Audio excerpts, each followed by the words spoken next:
Selamat datang di channel video saya. Salam sejahtera bagi Anda semua. Kali ini topik pembicaraan kita adalah Injil Barnabas di mata umat Islam. Nah, sebelum kita membahas topik ini, jangan lupa untuk terlebih dahulu mengklik tombol like-nya, tombol subscribe-nya, aktifkan loncengnya, dan mohon video ini di-share. Sengaja kami membahas topik ini karena topik ini sangat menarik, ya. Tentang Injil Barnabas di mata umat Islam berbeda dengan di mata umat Kristiani. Pada video kami yang pertama ini, kami fokus melihat Injil Barnabas dalam pandangan umat Islam. Nah, pertanyaan bagi banyak pemikir dari Kristen itu, kenapa umat Islam itu suka pada Injil Barnabas? Jadi suatu fakta yang menarik bahwa umat Islam itu menerima dan mengakui Injil Barnabas. Beberapa tahun yang lalu, media Republika itu menurunkan berita tentang penemuan Injil Barnabas ini dalam beberapa edisinya. Ya, ini mau menunjukkan betapa mereka sangat suka pada Injil yang satu ini. Ya, ini makanya menjadi pertanyaan kenapa mereka begitu suka. Mereka spontan saja. Jadi tanpa ada penelitian lebih lanjut, mereka langsung menyatakan menerima Injil Barnabas. Dan mereka mempertanyakan kenapa orang Kristen menolak Injil Barnabas. Nah, disinilah kita akan melihat perbedaan sikap antara Kristen dan Islam. Nah, ketika ditanya kenapa umat Islam suka atau menerima, mengakui Injil Barnabas, itu setidak-tidaknya ada beberapa hal. Yang pertama, keterangan tentang Yesus yang ada pada Injil ini itu sejalan dengan Al-Quran. Jadi dalam Injil Barnabas ini, Yesus itu dikatakan manusia biasa. Itu. Ya, dia tidak disalibkan. Jadi ini sama dengan Al-Quran. Al-Quran juga menyatakan bukan Yesus yang disalibkan, tetapi orang yang diserupakan.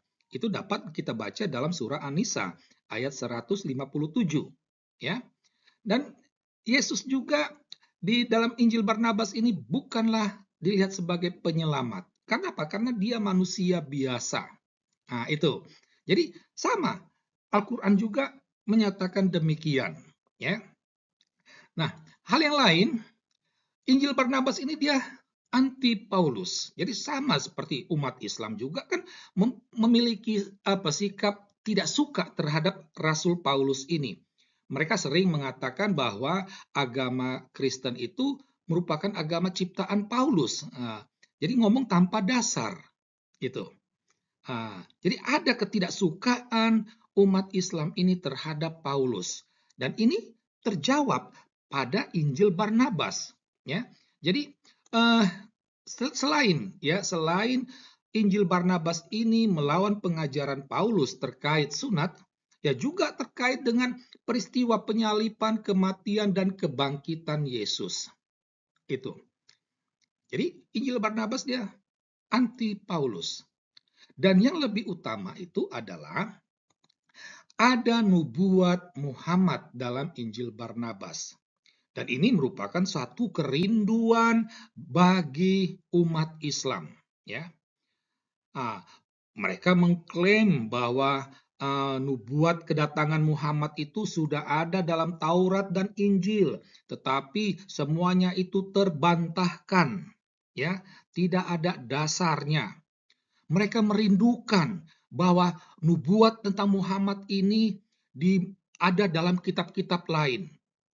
Sepertinya umat Islam kurang percaya diri akan wahyu Allah dalam Al-Quran, sehingga mereka membutuhkan nubuat lain dalam kitab-kitab yang lain. Itu, ya. Nah, dan kebetulan dalam Injil Barnabas itu ada termuat nubuat tentang Nabi Muhammad. Karena itulah umat Islam suka dan mereka menerima Injil Barnabas. Tetapi ya, umat Islam ini mengabaikan banyak hal. Ya, salah satunya yang akan kita lihat berikut ini.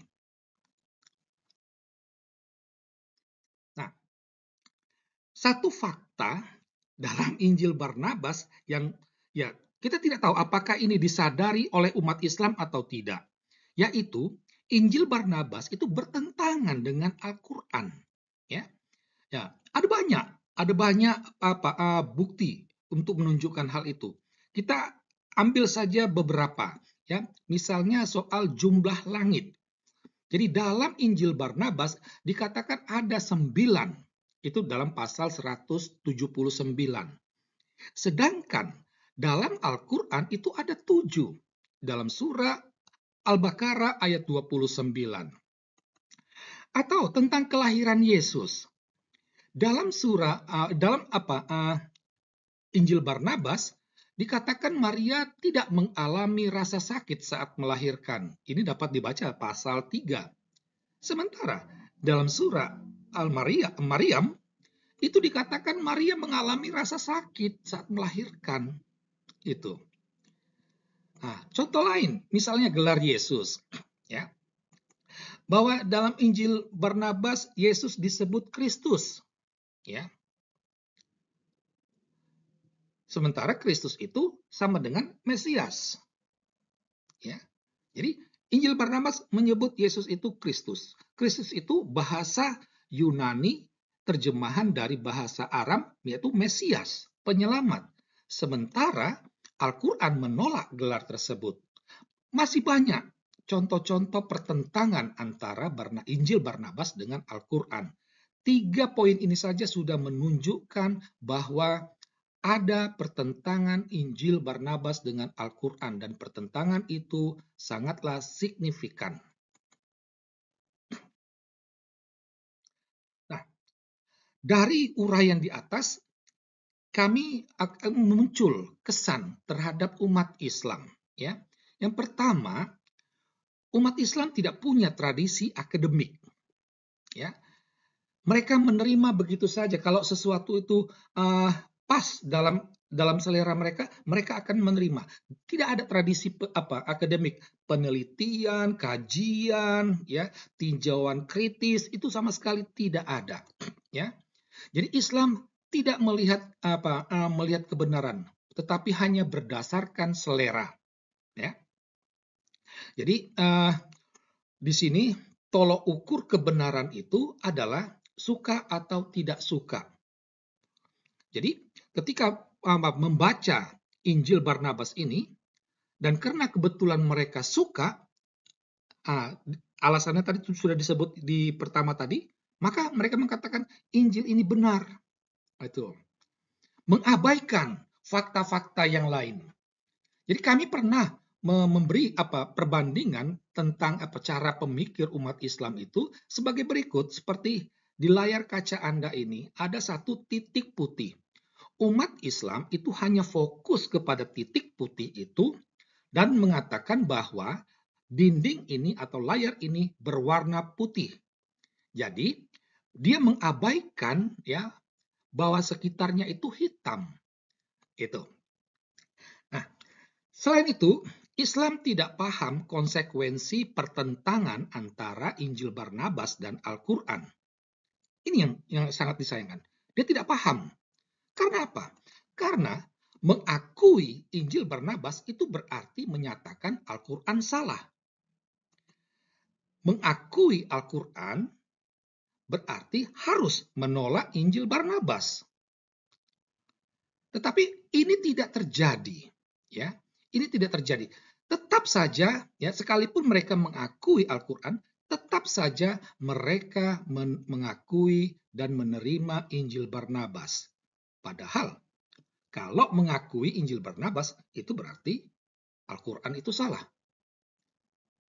Inilah uraian kami tentang Injil Barnabas dalam pandangan umat Islam. Sekian dan terima kasih.